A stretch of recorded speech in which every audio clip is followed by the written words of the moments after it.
आज UP PCS का result आया है और मैं इस वक्त उत्तर प्रदेश के बुलंदशहर में हूँ। मेरे साथ गायत्री वर्मा है, ये पंक्चर लगाने वाले की बेटी हैं और यूपी पीसीएस में इनकी 210वीं रैंक आई है। किस तरह का स्ट्रगल रहा है ये मैं जानने का प्रयास करता हूँ और ये सक्सेस किस तरह से उन्होंने प्राप्त की है ये मैं जानने का प्रयास करता हूँ। गायत्री है मेरे साथ। सबसे पहले तो आपका न्यूज़ 24 पे स्वागत। Thank you so much sir. किस तरह की शेड्यूल आपका रहा? सर प्रिपरेशन के दौरान मैं कोशिश करती थी कि ज़्यादा से ज़्यादा मैं अपनी पढ़ाई पर फोकस करूं और मम्मी भी मुझे काम नहीं करने देती थी और मतलब ये था कि मैक्सिमम मैं अपना आउटपुट दे सकूं पढ़ाई के दौरान। मतलब मैं सिर्फ पढ़ाई ही करती थी ज़्यादातर। अच्छा, पढ़ाई कहाँ से किया? हाँ, मैंने अपनी 10th बुलंदशहर से की है, उसके बाद मैंने 12th अलीगढ़ से की है और ग्रेजुएशन भी मैंने अलीगढ़ से की है। अच्छा, ग्रेजुएशन में क्या किया? मैंने BSc किया है PCM में। अच्छा, तैयारी किस तरीके से? मैंने अपनी जो तैयारी है ऑनलाइन मीडियम में करी थी। अनअकैडमी पर मेरे एक सर थे मुकेश कुमार सिंह सर, उनके थ्रू करी थी। अच्छा, तो अभी आपकी कितनी रैंक आई है और क्या कहेंगी सफलता पर? मेरी जो रैंक है वो 210 रैंक आई है। नायब तहसीलदार के पद पर मेरा चयन हुआ है और इसके मुझे बहुत ज़्यादा खुशी हो रही है कि मेरी फर्स्ट इंटरव्यू था ये मेरा, तो उसमें मुझे सफलता मिली है और काफ़ी अच्छा लग रहा है। अभी मुझे ऐसा लग रहा है कि मैं सपना देख रही हूँ फ़िलहाल। अच्छा, तो ये कितने अटेम्प्ट में कौन सा प्रयास था?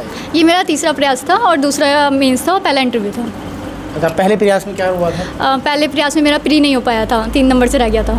अच्छा, सेकंड में मेरा प्री तो हो गया था लेकिन मेंस नहीं हुआ था क्लियर। थर्ड में मेरे तीनों क्लियर हो गए। हाँ।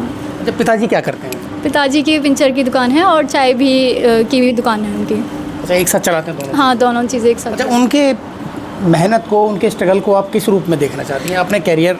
हाँ, पिताजी ने हमेशा पढ़ाई को फोकस करा था क्योंकि मतलब उनका फोकस यही था कि वो नहीं पढ़ पाए तो मतलब हमें वो करा जाए पढ़ाई के लिए, और बस ये था कि उन्होंने हमेशा पढ़ाई को फोकस करवाया था हमें। और मतलब ये था कि पिताजी बस पूरे दिन करते थे और बस हमें ये बोलते थे कि अपने पढ़ाई पर ध्यान दो और मतलब घर का काम नहीं करना है, मम्मी हैं करने के लिए, लेकिन हम पढ़ाई पे फोकस करते थे ज़्यादा। अच्छा, चूँकि पंक्चर की दुकान वो चलाते हैं तो आर्थिक जो स्थिति है वो काफ़ी ठीक नहीं होगी, तो किस तरह से एडजस्टमेंट होता था? फीस का, ऑनलाइन फ़ीस किस तरह से जाती थी? और बच्चे भी हैं परिवार में, तो किस तरह से एडजस्टमेंट होता था? इसके लिए मेरे नाना नानी जी ने बहुत ज़्यादा मुझे सपोर्ट किया था फाइनेंशियली, और मेरे मामा जी ने भी बहुत ज़्यादा सपोर्ट किया था कि ऑनलाइन मतलब एजुकेशन के लिए मुझे टेस्ट सीरीज़ दिलवाने के लिए। पापा ने भी मुझे किया था जितना पापा से हो सकता था, लेकिन मेरे मामा ने और मेरे नाना ने बहुत ज़्यादा सपोर्ट किया था मुझे। अच्छा, परिवार में और कौन कौन लोग? मेरी बहन है और मेरे एक छोटा भाई है। माता जी क्या करती हैं, कितनी पढ़ी? मम्मी गृहिणी है और 12th पास है मम्मी मेरी। पिताजी कितने पास? पिताजी 8वीं पास है। अच्छा, मतलब एक आपका फैमिली जो एजुकेशनल बैकग्राउंड है वो बेहद पुअर है। आपने यहाँ तक का सफ़र किस सोच के साथ आगे लेके गए? मैं बस ये था कि मम्मी और पापा का ये था कि हम नहीं पढ़ पाए तो हमें पढ़ाना है, और बस ये है कि हम लोग पढ़ाई में भी अच्छे थे और मम्मी पापा बस हमें पढ़ाई पे फोकस करते थे कि अपनी पढ़ाई पे जारी रखो, और वही हमने करा है। अच्छा, आज के युवा जो है डिजिटल प्लेटफॉर्म पे ज़्यादा अपना समय बिताते हैं, फेसबुक पे, ट्विटर पे, व्हाट्सएप पे, तो उन बच्चों के लिए क्या कहेंगी कि कितना असर देखती हैं सफलता में इन? मैंने इस दौरान अपनी तैयारी के दौरान ये डिजिटल प्लेटफॉर्म जो हैं इंस्टाग्राम वगैरह, ये मैंने कोई यूज़ नहीं किया था। बस मैं टेलीग्राम के थ्रू कनेक्टेड रहती थी ताकि मुझे जानकारी मिल पाए जो भी कोर्सेज़ है या फिर जो भी न्यूज़ चल रही है उसके बारे में। बाकी मैंने ये सोशल मीडिया कोई भी ज्वाइन नहीं किया था और मैं अपनी पढ़ाई पर ही फोकस करती थी। अच्छा, युवाओं के लिए क्या कहेंगे? मैं बस ये कहूँगी कि अगर आप ये तैयारी कर रहे हैं तो आप अपने आप में खुद से जानिए कि आप क्यों तैयारी कर रहे हैं। तो मतलब खुद के अंदर से मोटिवेशन आना चाहिए कि मतलब क्या कारण है, आप क्यों बनना चाहते हैं सिविल सर्वेंट। तो मैंने इसी को फोकस करके, मतलब मेरा रीज़न था कि मुझे बनना है, तो इसी को मैंने फोकस करके अपनी पढ़ाई करी थी। अच्छा, सिस्टम में अब आप सिस्टम का अंग होंगी कुछ दिन बाद में। बेईमानी चरम पे है, ऐसा सिस्टम में लोग बताते हैं कि बेईमानी है सिस्टम में। इस बेईमानी को दूर करने के लिए और आप अपनी छवि को बेहतर बनाने के लिए क्या कहेंगे? सर, मुझे लगता है कि जो ऐसा मतलब लोगों के मन में ख्याल है और गवर्नमेंट इस पे बहुत ज़्यादा काम कर रही है कि भ्रष्टाचार पर मतलब एंटी करप्शन टीम के थ्रू नकल कसी जा रही है लोगों पर। लेकिन मैं बस ये प्रयास करूँगी कि मतलब मैं खुद भ्रष्टाचार ना करूँ और अपने लेवल पर जो भी मेरे सहकर्मी हैं वो भी भ्रष्टाचार को मतलब भ्रष्टाचार ना करें। मैं बस ये करूँगी कि मतलब जो भी वो है रूल ऑफ लॉ के थ्रू ही कार्य किया जाए। अच्छा, कितने साल से आप इसकी तैयारी कर रहे थे? सर मेरी 2020 में ग्रेजुएशन हुई थी, उसके बाद से मैंने तैयारी अपनी स्टार्ट करी थी और मैंने अपना पहला जो अटैम्प्ट दिया था वो 2022 में दिया था। माता पिताजी के लिए क्या कहें? सबसे बड़ा तो मैं अपनी मम्मी को अपना सपोर्ट सिस्टम मानती हूँ, क्योंकि जब मेरा नहीं होता तो मम्मी ही मुझे सपोर्ट करती थी कि नहीं आगे करना है। और बस ये था कि मतलब कभी नहीं हो पाता, प्री भी नहीं हो पाता था, मम्मी सपोर्ट करती थी कि आगे पढ़ना है, नहीं हुआ तो कोई बात नहीं, मतलब फिर से तैयारी करो। मेरा मोरल सपोर्ट मम्मी का रहा था और नाना नानी का भी बहुत रहा था। मतलब आर्थिक स्थिति जिस तरह से ठीक नहीं है और बार 2 बार फेल भी हुई, तो ढाल बन के मम्मी खड़ी रही। हाँ, मम्मी हमेशा साथ रही थी कि कोई बात नहीं, ये नहीं हुआ तो फिर से एक बार ट्राई करो, हो जाएगा इस बार। तो मैंने बस यही फोकस था कि फिर से करना है, क्योंकि मम्मी मुझे बहुत ज़्यादा सपोर्ट कर रही हैं और मेरे नाना नानी बहुत ज़्यादा सपोर्ट कर रहे थे कि कोई बात नहीं, फिर से करो ट्राई, आप अपना हो जाएगा, इस बार नहीं हुआ तो कोई बात नहीं। लेकिन फिर मैंने फिर से अपने आप को मोटिवेट किया कि नहीं, मुझे करना है, मुझे बनना है, तो मैं फिर से तैयारी करती हूँ। तो फाइनली अब मेरा हो चुका है, तो बहुत खुशी हो रही है। पिताजी के लिए क्या कहेंगे? पिताजी के लिए बस ये कहूँगी कि उनकी मतलब बहुत मेहनत रही है। पिताजी मेहनत का इंसान है, वो पंक्चर लगाते हैं, चाय की दुकान लगाते हैं, तो किसी तरह से परिवार को पाल रहे हैं। बस पापा ने कभी महसूस नहीं होने दिया कि मैं कितना मेहनत कर रहा हूँ, या मतलब कभी कभी होता था कि मतलब इतना अर्निंग नहीं हो पाती थी, तो कभी उन्होंने महसूस नहीं होने दिया। हमेशा मतलब ऑनलाइन लर्निंग के लिए जब भी हमें पैसों की ज़रूरत होती तो पापा अरेंज करते थे कैसे भी करके, वो करे हैं, पर लेकिन हमें कभी महसूस नहीं दिया कि नहीं है मेरे पास पैसे, हमेशा अरेंज करते थे वो कैसे भी करके। बस ये कहूँगी कि पापा का भी बहुत ज़्यादा सपोर्ट है और जो पापा का इतनी जो मेहनत करते हैं, मुझे उससे भी सीख मिलती है कि मैं अपनी जो तैयारी कर रही थी कि मुझे मेहनत करनी है बहुत ज़्यादा और पापा का और मम्मी का नाम रोशन करना है। टीचर का किस तरह से सपोर्ट मानती है? टीचर का जो मतलब मेरे जो सर थे मुकेश कुमार सिंह सर, उन्होंने बहुत ज़्यादा सपोर्ट करा और जो भी मुझे ऑनलाइन लर्निंग में ये था कि थोड़ा मुझे अनअकैडमी में मैंने पढ़ा था, तो वहाँ पर जो कोर्स था मुझे मतलब ये था कि मुझे सर जो है वो सही मिल गए थे, मुझे भटकना नहीं पड़ा था, क्योंकि ऑनलाइन में ये होता है कि आपको ठीक से टीचर नहीं मिल पाते हैं और फिर बच्चे ज़्यादा भटक जाते हैं। तो ये है कि मुझे मतलब पहले ही बार में मुझे ठीक टीचर मिल गए थे और बस ये है कि उन्होंने जो भी पढ़ाया मैंने उसको फोकस करा और उसके साथ ही मतलब आज मैं यहाँ पर हूँ। यूपी पीसीएस में 210वीं रैंक प्राप्त करने वाली गायत्री वर्मा के पिताजी की दुकान है ये टायर पंक्चर की दुकान है। साफ तौर पे उनके पिताजी मेरे साथ हैं और ये टायर पंक्चर फ़िलहाल लगा रहे हैं। तो ये टायर पंक्चर की दुकान भी चलाते हैं और चाय की दुकान भी चलाते हैं। तो ये एक दुकान है, इनकी छोटी सी दुकान है और इसी में ही ये टायर पंक्चर लगाकर अपने परिवार का लालन पालन पोषण करते हैं। ज़्यादा जानकारी के लिए मैं खुद ही जानने का प्रयास करता हूँ उनके पिताजी से कि बेटी की पढ़ाई लिखाई के बाद उसको इस मुकाम तक पहुँचाने में किस तरह की मुश्किलात का इनको सामना करना पड़ा, क्या इनकी रोजी रोटी है, कितना कमा पाते हैं और कितना स्ट्रगल से ये गुजरे हैं। क्या नाम है जी आपका? मेरा नाम राजकुमार वर्मा है। अच्छा राजकुमार जी, बेटी की कौन सी रैंक आई है, किस परीक्षा उन्होंने पास की? मेरी बेटी की 210वीं रैंक आई है पीसीएस अधिकारी में और आज मुझे बड़ी खुशी हुई है कि उसने अपनी मेहनत से और इसी मुकाम को हासिल किया है। हालांकि दिक्कतें पढ़ाई लिखाई में बहुत आई हैं, पैसे से, धेले से, आर्थिक स्थिति से। मेरी छोटी सी दुकान है, ये आपके सामने ही इसे चलाता हूँ और बच्चों ने जो हमने जो मेहनत की है वो तो की है, बट लेकिन बच्चों ने हमसे ज़्यादा मेहनत की है, अपनी पढ़ाई लिखाई में बहुत अच्छा फोकस दिया है उन्होंने और मुझे बहुत खुशी हुई है।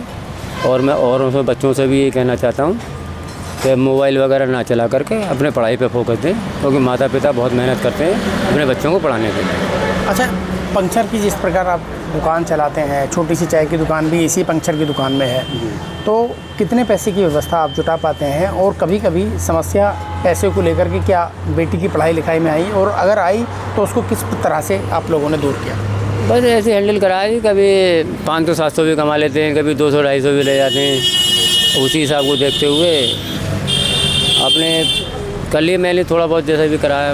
अच्छा, आप कितने पढ़े हैं और कब से दुकान चला रहे हैं? मैं तो साहब 8वीं क्लास पढ़ा हुआ हूँ, ज़्यादा पढ़ा लिखा भी नहीं हूँ मैं, लेकिन मेरा फोकस ये रहा कि हम पढ़े लिखे कम हैं तो थोड़े बच्चों को पढ़ाएं लिखाएं, वो कुछ करें अपने जीवन में भविष्य में। और लेकिन आज उन्होंने अपना कर दिखाया और हमें बहुत खुशी हुई है। पंक्चर की दुकान को इसको मतलब कब से चलाते हैं आप, कितने साल हो गए? पंचर की दुकान को मेरे साहब करीब 18 साल हो गए। अच्छा, इसी जगह पे? जी हाँ। अच्छा, मकान दुकान अपनी है कि? नहीं, मकान तो अपना ही है और दुकान भी अपनी है ही। और बस थोड़ा सा हमें दुकान मकान से ये फ़ायदा हुआ कि कोई किराया वगैरह हमें नहीं देना पड़ता है। अच्छा, बेटी क्या क्या शेड्यूल रहता था, किस तरह का गाइडेंस आप लोग करते थे? क्योंकि एक छोटे से परिवार से निकल के बेटी पीसीएस अधिकारी तक पहुंची है, तो क्या आपने फील किया? बस हमारा किन परेशानियों को आपने फेस किया? परेशानी तो जीवन में देखो जी, उतार चढ़ाव बहुत रहा है, पैसे से, दिले से, काम से, हर चीज़ से। क्योंकि मेरे 3 बच्चे हैं, 2 बेटी हैं बड़ी, एक छोटा बेटा है। उनको पढ़ाने लिखाने में काफ़ी मेहनत मुझे करनी पड़ी, लेकिन मैंने बच्चों को कभी ऐसा महसूस नहीं होने दिया कि पैसे से या आर्थिक स्थिति से कोई परेशानी आए बच्चों को। अच्छा, कई बार कर्ज की लेने की भी स्थिति बन जाती है? हाँ जी, बिल्कुल लिया है जी, कर्ज भी लिया है। कर्ज भी लिया है। बैंक से लिया है कि ब्याज पे? नहीं, बैंक से नहीं लिया, बस ऐसे लोकल में लिया है, ब्याज पे ही। कितने %? वो तो 4-5% देते हैं, कभी कभी 10% भी लिया है। 10% भी? जी हाँ, बिल्कुल लिया है। और वो भी हमने मेहनत करके फिर उनको उतारा है। लेकिन आज हमें खुशी है कि जैसे हमने ब्याज पे पैसे लिए, फालतू पैसे दिए, आज वो हमारी मेहनत और बच्चों की मेहनत कामयाब हो गई। और मेरी इस बार से बस यही प्रार्थना है कि बच्चे सीट पे बैठें, नौकरी करें ईमानदारी से।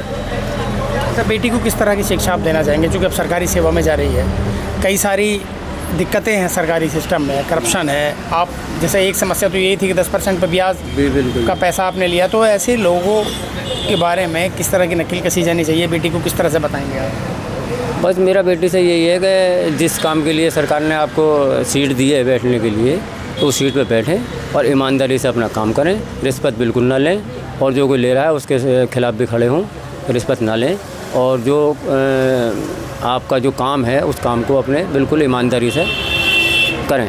अच्छा, पंक्चर की साथ साथ आप इस दुकान में ये चाय की दुकान भी चलाते हैं? जी हाँ, मैं चाय तो इससे कितना अर्निंग हो जाती है? मैं चाय की दुकान भी चलाता हूँ, पंचर का भी काम करता हूँ। क्योंकि एक काम से तो क्योंकि एक काम से नहीं हो पा रहा था हिसाब किताब, क्योंकि भाई 5 लोगों का हमारा परिवार है, वो भी पूरा देखना, बिजली है, पानी है, खाना पीना, फिर उन बच्चों की पढ़ाई लिखाई है, तो इसलिए फिर मैंने थोड़ा चाय का काम डाला, तो मालिक की कृपा से चल रहा है अपना ठीक ठाक। यूपी पीसीएस में 210वीं रैंक प्राप्त करने वाली गायत्री वर्मा की मां मेरे साथ हैं। उनसे जानने का मैं प्रयास करता हूं कि गायत्री वर्मा का शेड्यूल क्या रहता था, वो किस तरह से पढ़ाई करती थी और पूरा परिवार का सपोर्ट उनको किस तरह से मिलता था। उनकी मां है मेरे साथ। क्या नाम है आपका? मेरा नाम राजेश्वरी है। अच्छा राजेश्वरी जी, ये बताइए कि किस तरह से बिटिया पढ़ाई करती थी, क्या उठने बैठने सोने का शेड्यूल रहता था और क्या आप मदद करती थी? मैं कुछ काम भी ना करवा भाई, इससे पूरे दिन पढ़ती रह भाई, थोड़े बहुत देर सो गई, ज़्यादा देर सो गई भी नहीं, खाना भी ना खा भाई, मैं पीछे पड़ती रह भाई, जब खाना खा गई भी नहीं, ना कहीं शादी में ना किसी कहीं ना जा भाई, मतलब घर से पूरे दिन पढ़ाई करती रह भाई। अच्छा, आपके हस्बैंड क्या करते हैं? टायर पंचर की दुकान है उनकी। अच्छा, कई बार पैसों की किल्लत भी हो जाती होगी, चूँकि टायर पंचर में तो एक सीमित संसाधन और कमाई होती है। कुछ ये इसके पापा करे, फिर मेरे पीहर वाले करे। अच्छा। हाँ, मेरे भैया, मेरे पापा। अच्छा, ये करे। तो बेटी कहाँ पढ़ती थी, कैसे कैसे पढ़ाई की? बेटी नानी के घर रह के इसने पढ़ाई करी, 5-6 साल में ही तैयारी करी इसने। अच्छा। हाँ। तो जो आपके हस्बैंड हैं वो किस तरह से सपोर्ट करते थे, चूँकि वो टायर पंक्चर लगाने का काम करते हैं, चाय की दुकान चलाते हैं, तो कैसे हो पाता है, चूँकि परिवार में और भी बहुत सारे लोग हैं? हाँ, तो वो कुछ वो करे है, कुछ मेरे घर से हो गए है, जब कर पावे हम इसका कॉपी किताब का भी ऐसे हो पावे। हाँ। तो बेटी अधिकारी बन गई है तो क्या कहेंगे आप? बहुत खुशी है हमें जी अपनी बेटी की। अच्छा, बेटी को कुछ कहना चाहेंगे किस तरह से वो नौकरी करे, क्या करे? बस मैं चाहूँ भ्रष्टाचार ना करे मेरी बेटी, बस। अच्छा, जो सिस्टम में भ्रष्टाचार है वो भ्रष्टाचार हाँ, वो ना करे बस। बाकी बच्चे क्या करते हैं आपके? बच्चे, छोटी लड़की तैयारी कर रही है अपनी। अच्छा। और वो लड़का पॉलिटेक्निक कर रखी है उसने। अच्छा, तो ये बेटी का कौन सा प्रयास था जिसमें सफलता मिली है? तीसरा? हाँ, तीसरा रास्ता इसका। बेटी के लिए क्या कहना चाहेंगे? बहुत बहुत खुशी है जी मुझे अपनी बेटी की, बहुत बहुत गर्व है उस बेटी पे। और जो बच्चे तैयारी कर रहे हैं उनके लिए क्या कहेंगे? उनके लिए भी है, छोटी बेटी के लिए भी बहुत वो है, मैं भी चाहूँ वो बेटी भी ऐसी तैयार बने मेरी। तो ये गायत्री की माँ है जिनका साफ तौर पे कहना है कि सफलता को लेकर उन्होंने अपने तमाम जो देखा वो बताया न्यूज़ 24 को। शाहनवाज चौधरी, न्यूज़ 24, बुलंदशहर।